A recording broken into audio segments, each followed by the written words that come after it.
The hitchhiker standing on the side of Highway 89 looked like he had been through hell, and Lily Owens almost drove past him before her conscience kicked in and forced her foot onto the brake. She pulled her battered Honda Civic onto the shoulder, gravel crunching under the tires as she came to a stop about 20 feet ahead of where the man stood. Through her rearview mirror, she watched him jog toward her car, a worn backpack bouncing against his shoulders. He was tall, she could see that much, with dark hair that needed a trim and at least 3 days of stubble covering his jaw. His jeans were faded and torn at one knee, not in the fashionable way, but like they had actually been through some wear and tear. His T-shirt was plain gray, wrinkled, and his boots looked like they had walked 1,000 miles. Lily unlocked the passenger door and rolled down the window halfway, keeping her phone visible on the center console in case she needed to call for help. She had grown up in small-town Montana, where people still helped each other out, but she was not stupid about it either. "Where are you headed?" she called out. The man bent down to look through the window, and Lily felt her breath catch for just a moment. Even exhausted and disheveled, he had striking features. Strong jaw, straight nose, and eyes so blue they reminded her of the sky over Glacier National Park on a clear summer day. "Anywhere north of here would be great," he said, his voice rough but polite. "I have been walking since yesterday afternoon. I would really appreciate the ride." There was something genuine in his expression, a weariness that seemed deeper than just physical exhaustion. Lily made a split-second decision and nodded toward the passenger seat. "Get in." "I am heading up to Kalispell. That work for you?" "That would be perfect." He opened the door and slid into the seat, pulling his backpack onto his lap. "Thank you. Really. You have no idea how much I appreciate this." Lily checked her mirrors and pulled back onto the highway. The afternoon sun was starting its descent toward the mountains, painting the sky in shades of orange and pink. She kept her eyes on the road but was acutely aware of the stranger sitting beside her. "I am Lily," she said after a moment of silence. "Harrison," he replied. "Harrison Lawrence." "Well, Harrison Lawrence, you look like you have had a rough couple of days." He let out a tired laugh that sounded almost painful. "You could say that. My car broke down about 40 miles back. No cell service, no nearby towns. I started walking." "Why did you not just wait with your car?" "Someone would have come along eventually." Harrison was quiet for a moment, and Lily glanced over to see him staring out the window at the passing landscape. "I needed to keep moving," he said finally. "Sometimes staying in one place is worse than taking your chances on the road." There was weight behind those words, a story Lily sensed he was not ready to tell. She let it drop and turned up the radio slightly, letting the local country station fill the silence between them. They drove for nearly an hour before Lily's stomach growled loud enough for both of them to hear. Harrison turned to look at her and she felt her cheeks flush with embarrassment. "Sorry. I skipped lunch today. There is a diner about 15 miles ahead. Best burgers in the state, or at least that is what they claim. Want to stop and grab something to eat?" "My treat, since you have had such a rough time." Harrison shook his head. "You do not need to do that. You are already giving me a ride. I am stopping either way. You are welcome to sit in the car and wait if you want, but you look like you could use a meal too." She saw him hesitate, saw something flicker across his face. Was it concern? Worry? But then his stomach made its own announcement, and he smiled for the first time since getting in her car. It transformed his entire face, softening the hard edges and making him look younger, more approachable. "Okay, you have got a deal, but I am buying. I insist." The Diamond Creek Diner sat at a crossroads where Highway 89 intersected with a smaller county road. It was the kind of place that had probably looked exactly the same for the past 50 years, with a neon sign that flickered and a parking lot full of pickup trucks. Lily pulled in and killed the engine, and they both climbed out into the cool evening air. Inside, the diner smelled like grease and coffee and pie. A waitress with gray hair and a name tag that read Donna gestured toward a booth by the window, and they slid into opposite seats. Harrison kept his backpack on the bench beside him, his hand resting on it protectively.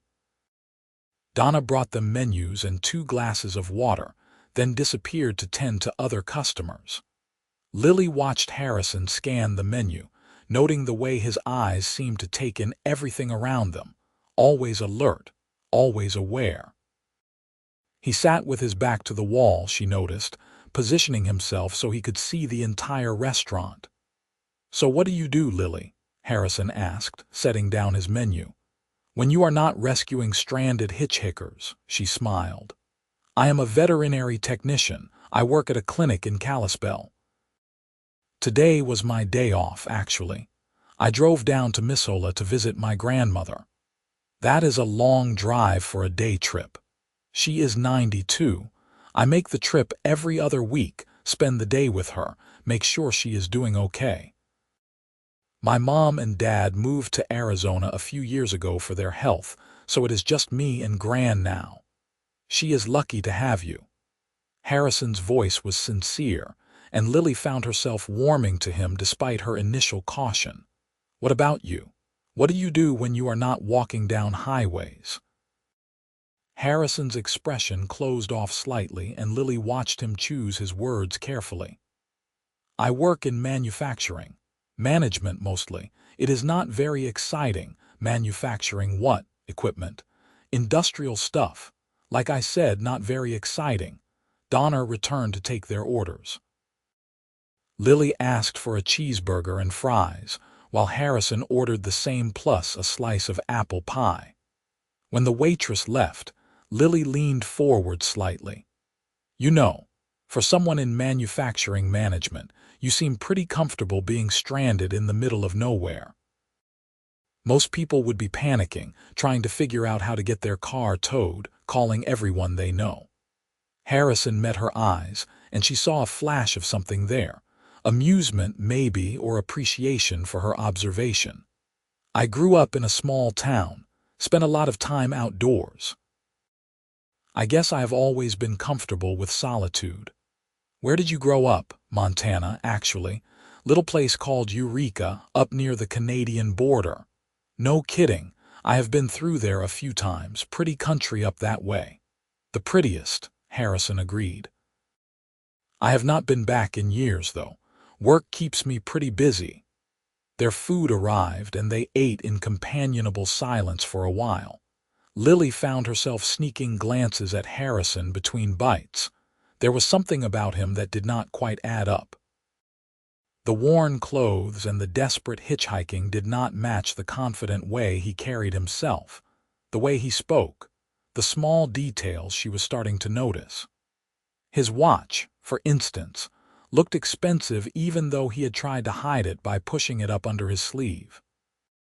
And when he had pulled out his wallet to pay despite her protests, she had caught a glimpse of several high-limit credit cards. But she did not press. Everyone had their secrets, their reasons for being where they were. If Harrison Lawrence wanted to walk down a highway in torn jeans and pretend to be just a regular guy, that was his business. "So do you make a habit of picking up hitchhikers?" Harrison asked, finishing his burger. "First time, actually. My dad would kill me if he knew. He gave me a very stern lecture about stranger danger when I moved out on my own. Smart man. You probably should not make a habit of it.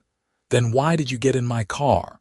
Harrison paused with his water glass halfway to his mouth. "What do you mean?" "If it is so dangerous for me to pick up strangers, was it not equally risky for you to get in a car with someone you do not know? I could have been dangerous." He set down his glass and really looked at her then, his blue eyes searching her face. "I am a pretty good judge of character. I took one look at you and knew you were someone who could be trusted." "How did you know that?" "The way you kept your phone visible. The way you only rolled the window down halfway at first. The fact that you stopped at all, even though you were clearly nervous about it. Good people help others even when they are scared. Dangerous people do not bother with the caution. Lily felt her heart do a strange little flip in her chest. That is a very philosophical take on hitchhiking. I've had a lot of time to think over the past couple of days. Harrison signaled Donna for the check, and despite Lily's protests, he paid for both meals. She noticed he left a generous tip, more than the cost of his own meal. They walked back out to her car as the sun finally dipped below the mountains, leaving the sky awash in deep purples and blues. Lily unlocked the doors, but Harrison paused before getting in. "Lily, I want to thank you again. For the ride, for the meal, for the company. This has been the most normal I have felt in months." There was something raw in his voice, something vulnerable that made Lily want to reach out and touch his arm, offer some kind of comfort. But she kept her hands to herself and simply nodded. "Everyone deserves a break from whatever they are running from," she said softly. Harrison's eyes widened slightly. "What makes you think I am running from something?" "Because nobody ends up hitchhiking on a Montana highway in the middle of nowhere unless they are running from something or toward something. And you do not seem like the type who runs toward things without a plan." He was quiet for a long moment, and Lily thought maybe she had pushed too far. But then he opened the car door and climbed in, and she followed suit, starting the engine and pulling back onto the highway. They drove in silence for a while, the darkness closing in around them, the headlights cutting a path through the night. The radio played softly, and Lily found herself relaxing into the drive, comfortable with Harrison's presence in a way that surprised her. "I am not a bad person," Harrison said suddenly, his voice cutting through the quiet. "I just needed to get away from my life for a while, from the expectations and the pressure and the constant noise.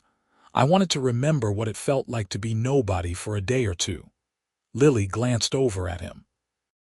"Is that why you let your car break down?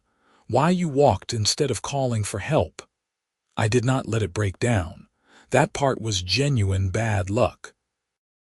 But yes, I decided to walk instead of using my phone because I knew the minute I made a call, my location would be known and people would come running. I just wanted a little more time. Time for what? To breathe. To think. To figure out if the life I am living is actually the life I want." Lily understood that feeling more than he probably realized. She had left Missoula after college, turning down a position at a prestigious veterinary practice to work at a small clinic in Kalispell. Everyone had thought she was crazy throwing away such an opportunity, but she had needed the quiet, the simplicity, the connection to animals and nature rather than the corporate ladder climbing. "So have you figured it out yet?" she asked. "I am getting closer. Today helped. You helped." "I did not do anything special. Just picked you up and bought you a burger. You treated me like a regular person. You have no idea how rare that is for me." Lily wanted to ask what he meant by that, but something in his tone told her the conversation was over. They drove on, the miles passing beneath the wheels, and eventually she saw the lights of Kalispell appearing in the distance. "Where should I drop you off?" she asked as they entered the city limits. Harrison pulled out his phone for the first time since getting in her car. The screen lit up his face in the darkness, and she saw him wince at whatever he saw there. Dozens of notifications, probably from people who had been trying to reach him. "Is there a hotel you would recommend? The Mountain View Inn is nice. Clean, quiet, reasonable rates. I can take you there if you want." "That would be great." Lily navigated through the familiar streets, pointing out landmarks as they went. The library where she spent her Saturday mornings. The park where she took her dog, a rescue beagle named Biscuit. The coffee shop that made the best lattes in town. Harrison listened, asking questions, seeming genuinely interested in her small town life. She pulled up in front of the Mountain View Inn, a modest two-story building with a parking lot and a lobby that glowed warmly through large windows. Harrison grabbed his backpack and opened the door, but he did not immediately get out. "Lily, would you want to get coffee sometime? I am going to be in town for a few days, and I would really like to see you again."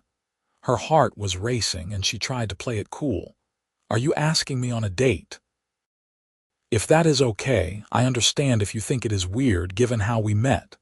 "It is a little weird," Lily admitted, "but I would like that. Coffee sounds good." Harrison smiled, that genuine smile that transformed his face again.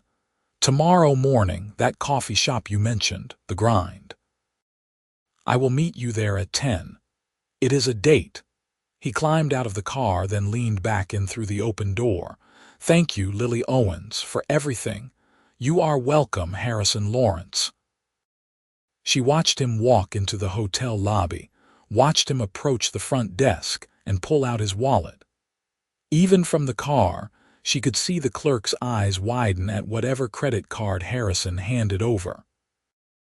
Then she put the car in drive and headed toward her apartment, her mind spinning with thoughts of blue eyes and mysterious strangers, and the way her heart had skipped when he smiled. Lily's apartment was a small one-bedroom on the second floor of an older building downtown. She climbed the stairs, keys jingling in her hand, and was greeted by enthusiastic barking the moment she unlocked the door. Biscuit danced around her feet, tail wagging so hard his entire back end wiggled. I know, I am sorry I am late," she said, bending down to scratch behind his ears. "Let me take you out, then I will tell you all about the incredibly strange and handsome man I picked up today." She clipped a leash to Biscuit's collar and took him down to the small patch of grass behind the building. While he sniffed around, she pulled out her phone and called her best friend, Mara. "It is about time," Mara answered. "I was starting to think you had driven off a cliff or something." "Sorry, long day, but Mara, something weird happened." "Weird how?" Lily told her the whole story, from finding Harrison on the side of the road to dropping him off at the hotel, including the coffee date scheduled for the next morning. When she finished, there was a long silence on the other end of the line. "Mara, you still there?" "I am here." "I am just trying to figure out if you are incredibly lucky or incredibly stupid." "Why would I be stupid? Lily, you picked up a random hitchhiker. He could be a serial killer." "He is not a serial killer. Trust me, I would know." "How would you know?" "I just would." "Besides, there is something about him.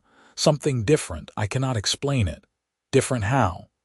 "Different like he is secretly wealthy and pretending to be poor for some weird reason." Lily paused. "Actually, yeah, kind of exactly like that. How did you know?" "Because that is literally the plot of every romance novel ever written. Girl meets mysterious stranger. Turns out he is actually a billionaire. They fall in love and live happily ever after." "This is not a romance novel, Mara. This is real life." "Is he hot?" "That is not relevant." "That means yes." "Lily, just be careful, okay? I am not saying do not meet him for coffee. I am just saying keep your guard up. Make sure you meet in a public place, tell someone where you are going, all that stuff." "I am meeting him at the Grind at 10 in the morning." "Does not get much more public than that." "Okay, good. Text me before you go in and text me when you leave, and if anything feels off, get out of there." "Yes, Mom. I am serious, Lily. I know you are, and I love you for it, but I have a good feeling about this one." After they hung up, Lily took Biscuit back upstairs and got ready for bed. She lay awake for a long time, staring at the ceiling, replaying the day in her mind. Harrison's tired eyes, the way he had smiled at her, the weight of secrets he clearly carried. The expensive watch and the generous tip, and the way the hotel clerk's eyes had widened. Who was Harrison Lawrence, really? And why did she care so much about finding out? The next morning, Lily woke up early and spent way too much time picking out an outfit. She settled on jeans and a soft green sweater that Mara always said brought out her eyes, then spent another 15 minutes on her hair and makeup. She was not usually this vain, but something about Harrison made her want to look her best. She arrived at the grind 10 minutes early, secured a table by the window, and texted Mara as promised. Then she ordered a latte and tried to calm her nerves. Harrison walked in at exactly 10 o'clock. He had clearly showered and shaved, though he was still wearing the same clothes from yesterday. He looked better, more rested, though there were still shadows under his eyes. He spotted her immediately and made his way over, drawing the attention of several other women in the coffee shop as he passed. "Good morning," he said, sliding into the chair across from her. "I was not sure you would actually show up." "Why would not I show up?" "I figured you might wake up this morning and realize that agreeing to meet a hitchhiker for coffee was not your smartest decision." Lily laughed. "My best friend said almost exactly that, but here I am anyway." "Here you are." Harrison's eyes were warm as they looked at her. "That is a great color on you, by the way." She felt herself blush. "Thank you. Do you want to order something? The lattes here are amazing." "Sure, be right back." He went to the counter, and Lily watched the barista's eyes widen in recognition. The girl fumbled with the espresso machine, nearly dropping a cup, and kept glancing at Harrison like she could not quite believe he was real. Harrison seemed oblivious, or at least pretended to be, simply placing his order and paying without any fuss. When he returned to the table with his coffee, Lily could not contain her curiosity anymore. "Okay, I have to ask. Who are you really?" Harrison's hand froze halfway to his mouth. "What do you mean? Do not play dumb. The barista recognized you. The hotel clerk last night practically fell over when you checked in.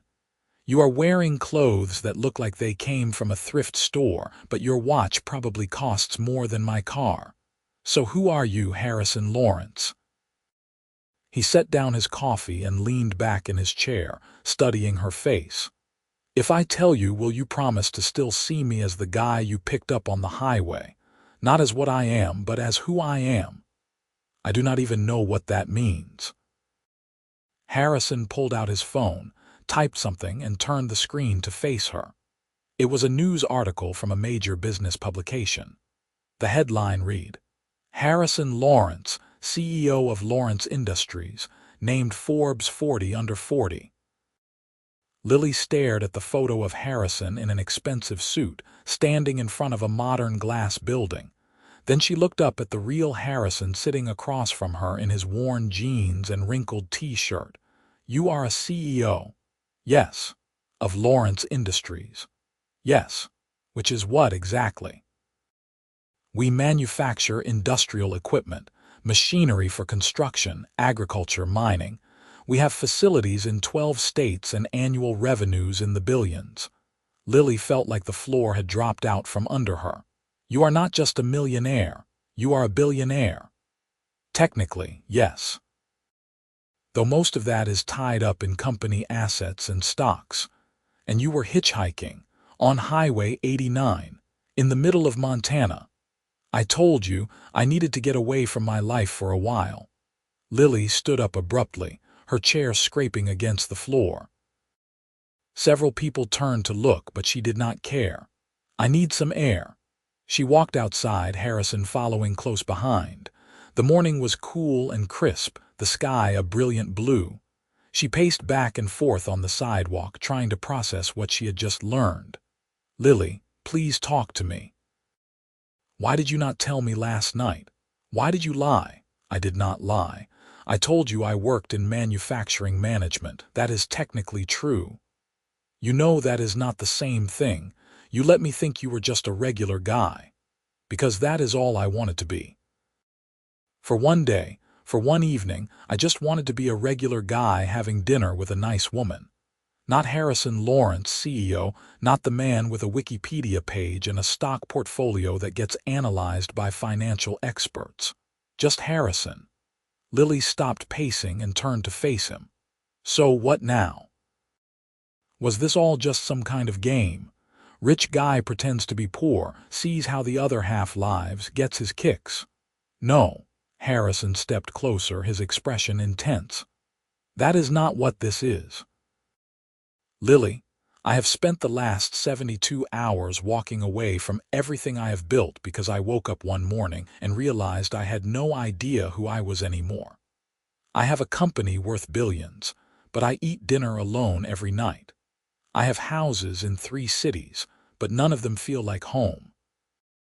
I have people surrounding me constantly, but I cannot remember the last time someone asked me how I was doing and actually cared about the answer.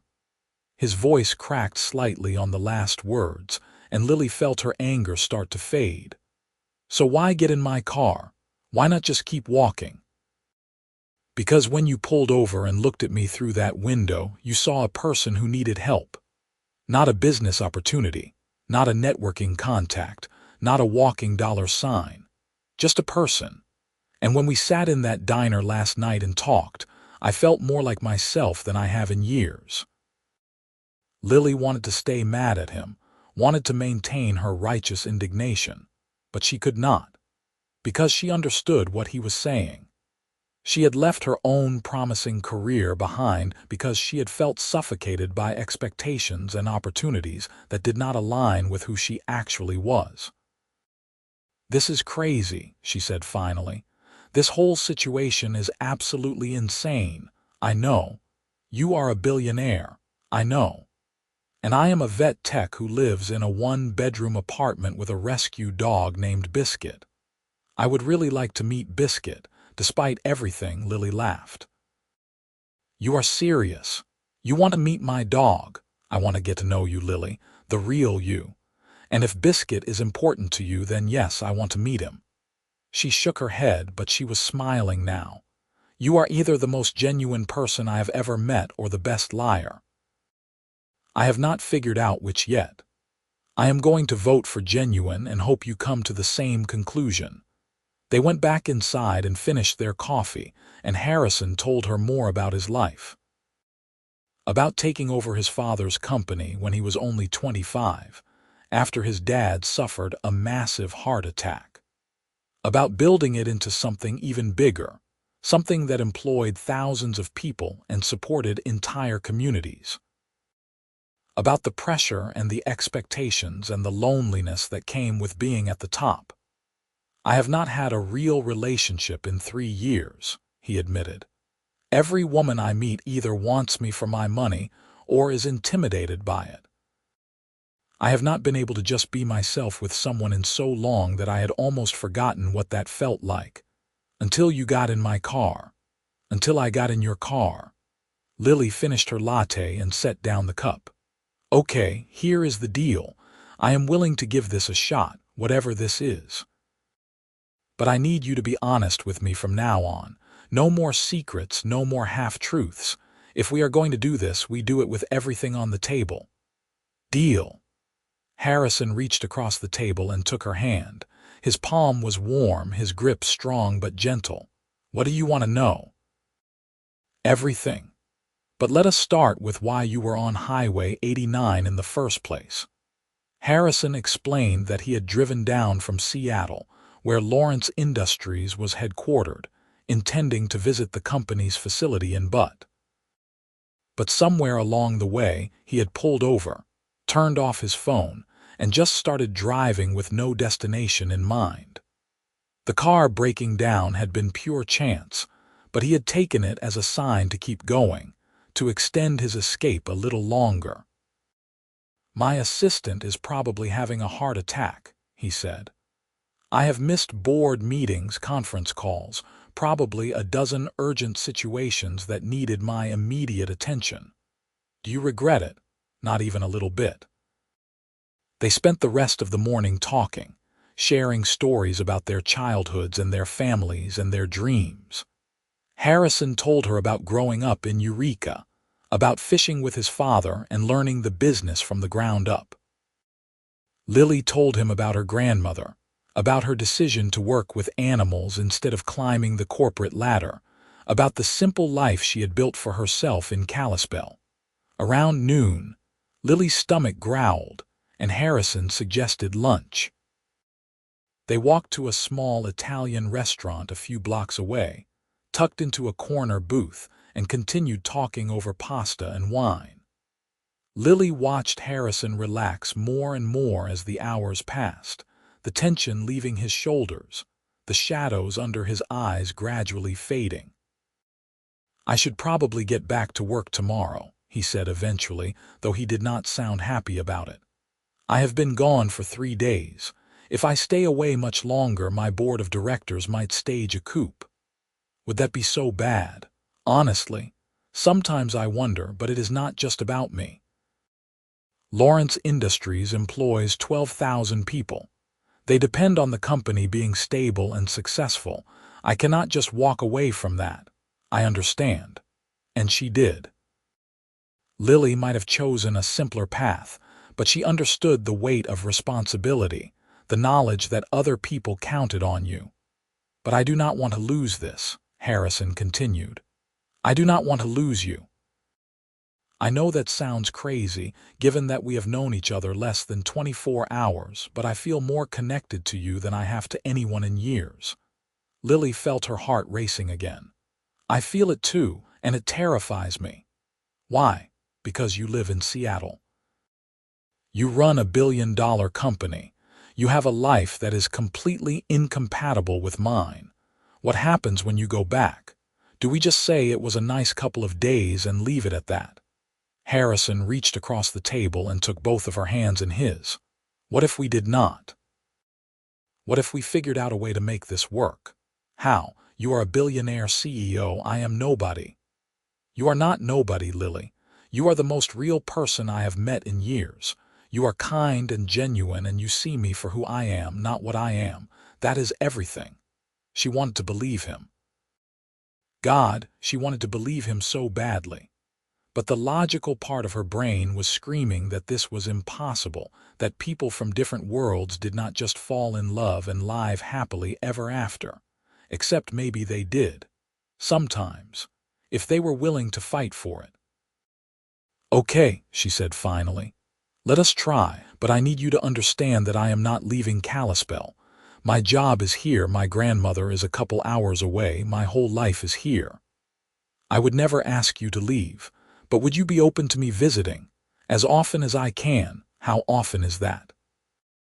Harrison pulled out his phone and opened his calendar. Lily watched his expression shift from determined to discouraged as he scrolled through weeks of meetings and obligations. "I can come back next weekend," he said, "and maybe the weekend after that. And I could probably move some things around to spend a few days here in 3 weeks." It was not much, but it was something. "Okay, let us start with that and see how it goes." They finished lunch and walked back toward Lily's apartment. Harrison had left his rental car, which had mysteriously appeared at his hotel that morning courtesy of his assistant, but he did not seem in any hurry to leave. They walked slowly, their shoulders occasionally bumping, their hands brushing together until finally Harrison just took her hand and held it. Biscuit was overjoyed to meet a new person, jumping up on Harrison and licking his face enthusiastically. Harrison laughed and got down on the floor with the dog, rubbing his belly and playing tug-of-war with a rope toy. Lily watched them together and felt something warm bloom in her chest. "He likes you," she said. "I like him too. I have always wanted a dog, but I am never home long enough to take care of one. Maybe that should tell you something about your life." Harrison looked up at her from his position on the floor. "It tells me a lot. The question is whether I am willing to do anything about it." They spent the afternoon together, walking through town, visiting the park, sitting on a bench and watching the sun move across the sky. Harrison told her more about his company, about the innovations they were working on, about his dream of making industrial equipment more sustainable and environmentally friendly. Lily told him about the animals she worked with, about the satisfaction of helping a sick pet recover, about the families she met, and the relationships she built. As the sun started to set, painting the sky in brilliant shades of orange and red, Harrison walked Lily back to her apartment. They stood outside the building, neither wanting to say goodbye. "I am going to have to leave early tomorrow," Harrison said. "I have a flight back to Seattle at 9, but I will call you as soon as I land, and I will be back on Friday night. That is 6 days away." "I know. I wish it were sooner." He cupped her face in his hands, his thumbs brushing across her cheekbones. "Thank you, Lily, for picking me up, for giving me a chance, for making me remember what it feels like to be happy. You make me happy too." He kissed her then, soft and sweet and full of promise. Lily melted into him, her hands fisting in his T-shirt, her heart pounding so hard she was sure he could feel it. When they finally pulled apart, they were both breathing hard. "I am going to count down every minute until Friday," Harrison said. "Me too." She watched him walk down the street toward his hotel, watched until he turned the corner and disappeared from view. Then she went inside, leaned against her door, and let out a long, shaky breath. Her phone buzzed with a text from Mara. "Well, how did it go? Are you alive?" Lily called her instead of texting back. "You are not going to believe this." The next 6 days were the longest of Lily's life. She and Harrison talked on the phone every night, sometimes for hours, their conversations ranging from deep and meaningful to silly and playful. He told her about his meetings and his board presentations, and the mess he had returned to after his impromptu disappearance. She told him about the sick puppy she had helped save, about her visit with her grandmother, about the everyday moments of her life that suddenly felt more significant because she was sharing them with him. On Wednesday night, a deliveryman showed up at her apartment with an enormous bouquet of wildflowers. The card read simply, "Counting down the minutes." On Thursday, another delivery arrived. This time it was a care package for Biscuit, full of premium dog treats and toys. "Did not want him to feel left out," the card said. By Friday afternoon, Lily was a nervous wreck. She left work early, cleaned her apartment from top to bottom, changed her outfit 4 times, and generally drove Mara crazy with her anxious phone calls. "He is going to be here in an hour," she said, pacing her living room while Mara laughed on the other end of the line. "And you are going to be fine. Better than fine. He is clearly crazy about you. What if it is different in person? What if we built this up in our heads and now it will be awkward? Then it will be awkward and you will work through it. But Lily, I have never heard you like this about anyone, ever. That has to mean something."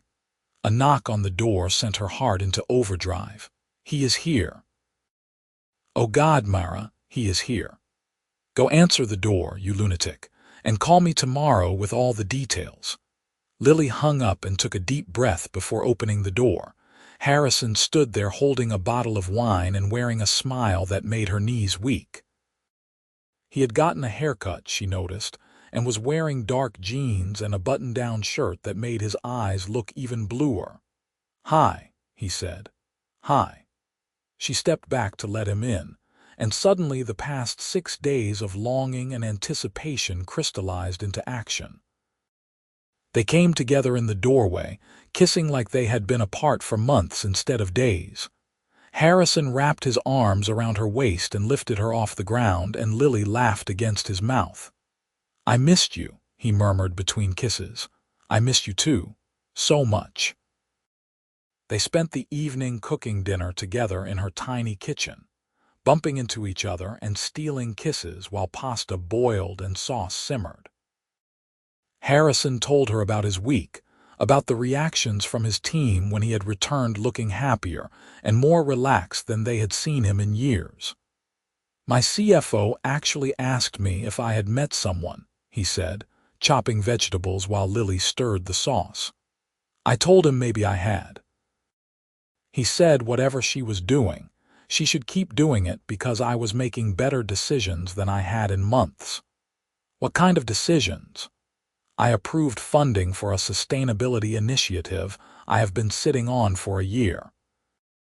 I restructured my schedule to include more time for strategic thinking and less time in unnecessary meetings. And I told my assistant that I will be working remotely 1 week a month from now on. Lily turned to stare at him. Remotely from where? From wherever I want to be. Which, if you will have me, means here, with you. Harrison, that is crazy. You cannot just upend your entire company structure because of me. I am not doing it because of you. I am doing it because of me. Because you made me realize that I have been living half a life, and I want more than that. He set down the knife and came to stand behind her, his arms wrapping around her waist. But yes, the fact that it means I get to spend more time with you is a definite bonus. They ate dinner on her couch with Biscuit lying at their feet. They talked and laughed and kissed, and everything felt easy and natural and right. When Harrison finally left close to midnight, with promises to return the next morning, Lily fell into bed with a smile on her face. The next few months established a pattern. Harrison came to Kalispell every other weekend, and Lily visited him in Seattle twice. His penthouse apartment overlooked Puget Sound and was decorated by some expensive designer, but it felt cold and impersonal. They spent most of their time there cooking together in his state-of-the-art kitchen, or walking through Pike Place Market, Harrison wearing sunglasses and a baseball cap to avoid recognition. In Kalispell, they hiked through Glacier National Park, kayaked on Flathead Lake, and had dinner at every restaurant in town. Harrison met Lily's grandmother, who immediately took a liking to him, and spent an entire afternoon showing him old photo albums and telling embarrassing stories about Lily's childhood. Lily met Harrison's assistant and his CFO via video calls, both of whom thanked her profusely for whatever magic she had worked on their boss. But it was not all easy. There were hard conversations about the future, about what their relationship could realistically look like long-term. Harrison was adamant about not asking Lily to give up her life, but she could see the strain that the constant travel was putting on him. He looked tired more often than not, and she knew he was pushing himself to maintain impossible standards at work while also trying to build a relationship with her. 4 months after that first meeting on Highway 89, things came to a head. Harrison had come to Kalispell for a long weekend, but he had been distracted and tense the entire time. On Sunday evening, as they sat in her apartment eating takeout, Lily finally confronted him. "What is going on with you? You have barely said 2 words all day." Harrison set down his food and ran his hands through his hair. "I am sorry. I have just been thinking a lot about us, about this situation." Lily felt her stomach drop. "Are you breaking up with me?" "What? No. God, no, Lily. I am in love with you." The words hung in the air between them. It was the first time either of them had said it out loud. "I love you too," Lily whispered. "So what is the problem?"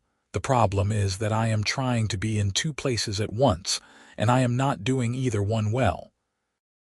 The company needs me in Seattle, or at least it needs me there more than I am currently there.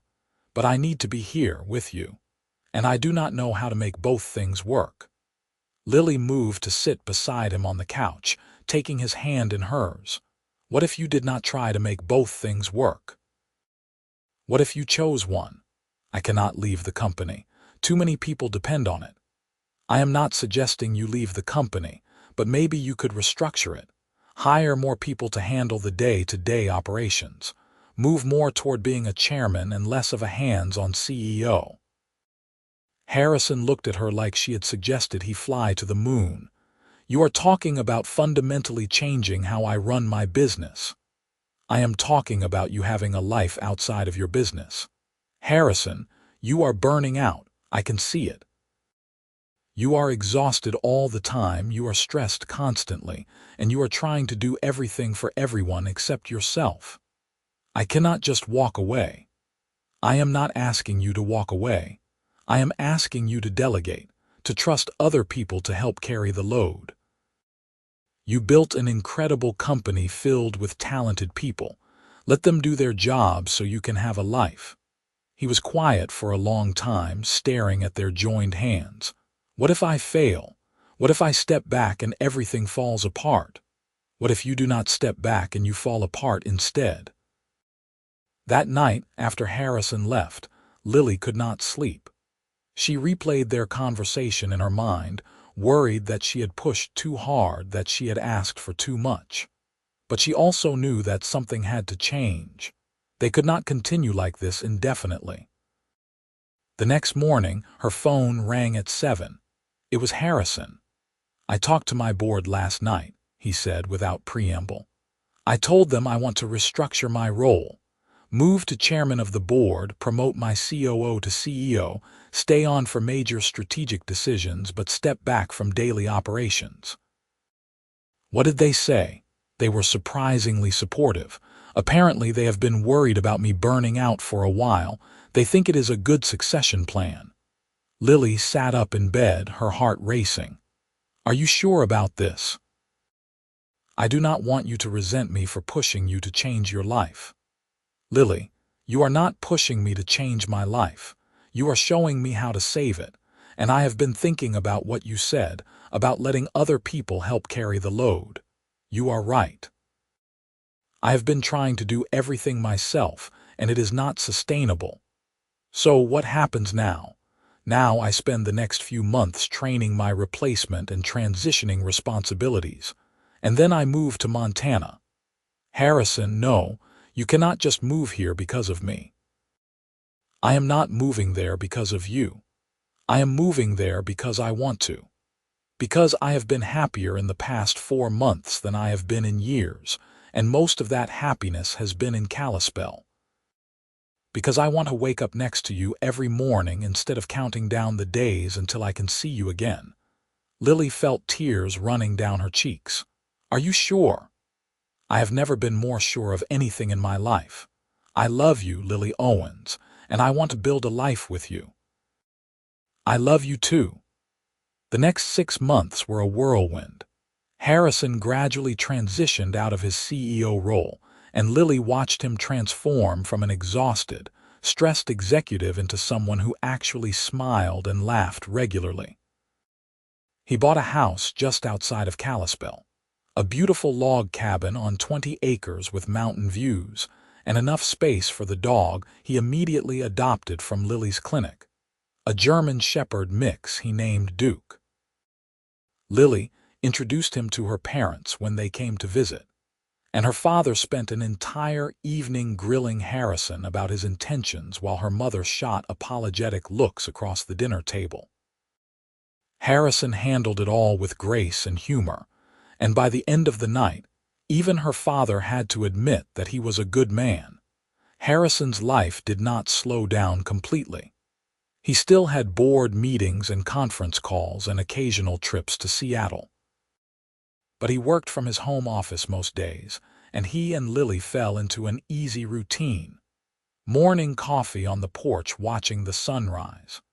Lunch breaks where she would drive out to his place, and they would walk the property with Biscuit and Duke. Evenings cooking dinner together and talking about their days. On a crisp October evening, almost exactly a year after Lily had picked up a hitchhiker on Highway 89, Harrison took her to Glacier National Park. They hiked to a secluded overlook where they could see the mountains stretching out in every direction, the autumn colors painting the landscape in golds and reds. "This is where I decided to do it," Harrison said as they stood looking out at the view. "Do what? Change my life.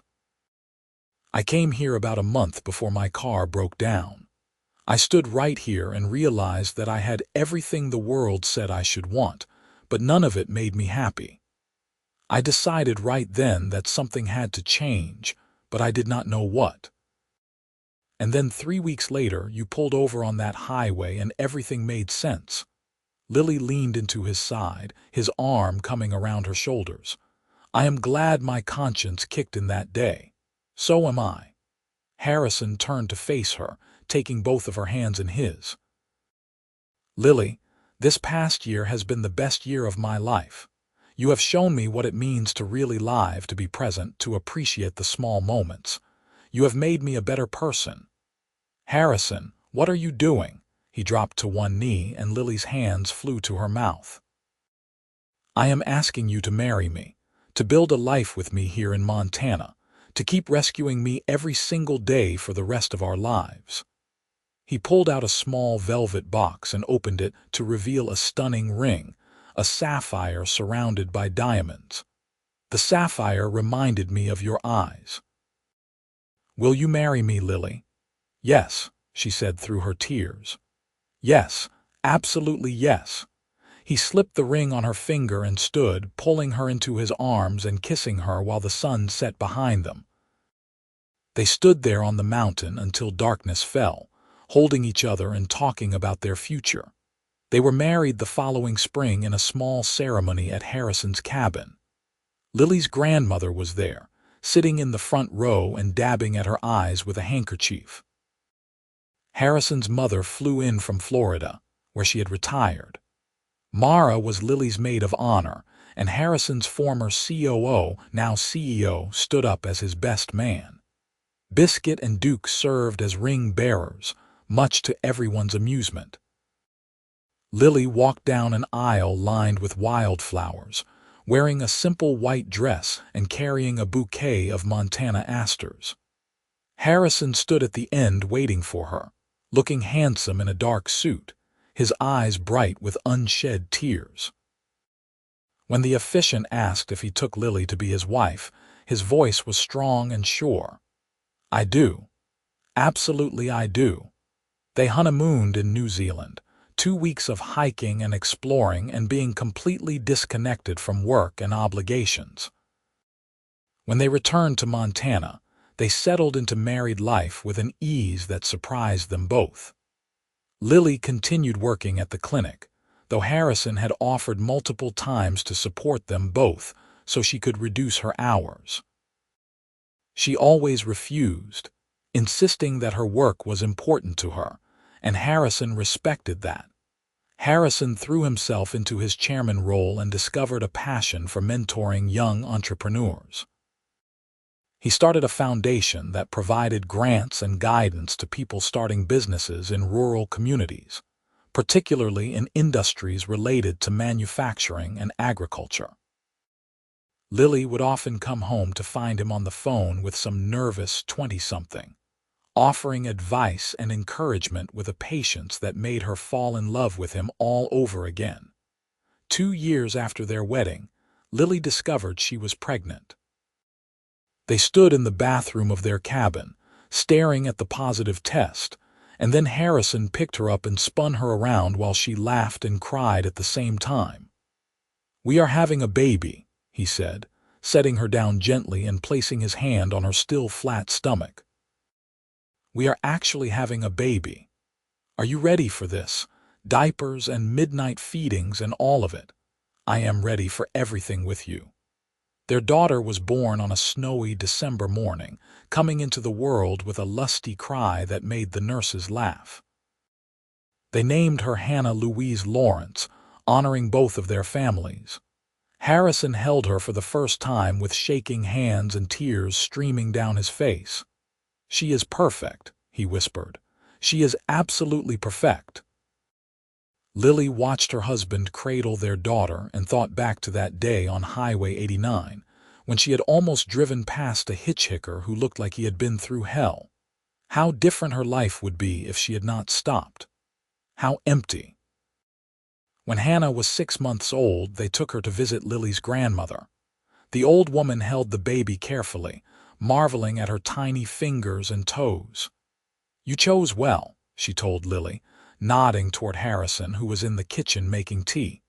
That is a good man. The kind who shows up and does the work. I know, Gran, I got lucky. Luck had nothing to do with it. You saw someone who needed help and you helped them, and then you were smart enough to see that he could help you too. That is not luck. That is wisdom. 3 years later, Lily was pregnant again, this time with twin boys. Harrison took the news with his usual calm grace, though she caught him later that night researching bulk diaper services and family-sized vehicles. The twins, Henry and Holden, arrived 6 weeks early, small but healthy, and suddenly their cabin felt wonderfully, chaotically full. Hannah proved to be an excellent big sister, constantly wanting to help with the babies. Harrison cut back even further on his work commitments, spending his days changing diapers and reading stories and playing on the floor with his children. Lily would sometimes watch him from the doorway, this man who had once run a billion-dollar empire now making silly faces to get his 6-month-old sons to laugh, and marvel at the journey they had been on together. On their 5th wedding anniversary, they hired a babysitter and drove to the spot on Highway 89 where they had first met. It was a warm June evening, the mountains purple in the distance, wildflowers blooming along the roadside. 5 years, Harrison said, wrapping his arms around Lily from behind as they stood looking at the road. 5 years since I had the best bad luck of my life. Best bad luck. My car breaking down was bad luck. You stopping to pick me up was the best thing that ever happened to me. We should probably get a plaque made or something. Harrison Lawrence was rescued here by his future wife. He laughed and turned her in his arms. How about we just keep coming back every year, make it our tradition? I like that idea. They stood there as the sun set. Two people who had found each other in the most unlikely of circumstances, and built a life that exceeded anything either of them could have imagined. Harrison kissed his wife and thought about the moment he had climbed into her battered Honda, dirty and exhausted and desperate for escape. He had been running from his life, from the pressure and expectations and loneliness, but Lily had not let him run. She had seen through his disguise to the person underneath, had offered him friendship and understanding and eventually love. She had challenged him to be better, to want more, to build something real. "Thank you," he said softly, "for stopping that day, for taking a chance on a hitchhiker. Thank you for getting in my car, for trusting me, for loving me. Always." They drove home as stars began appearing in the darkening sky, talking about their kids and their plans for the weekend and all the mundane, beautiful details of their life together. When they pulled into their driveway, the porch light was on, glowing warmly in the darkness. Through the window, they could see the babysitter reading to Hannah while the twins played on the floor. This was home. This was everything. And it had all started with a simple choice to pull over on a Montana highway and help a stranger who turned out to be exactly who she needed him to be, just as he had needed her. Harrison took Lily's hand as they walked to the door, squeezing it gently. She squeezed back, and they went inside together, ready for whatever came next, knowing that as long as they had each other, they could handle anything life threw at them. The hitchhiker had found his home, and the woman who rescued him had found hers, and together they had built something that would last forever.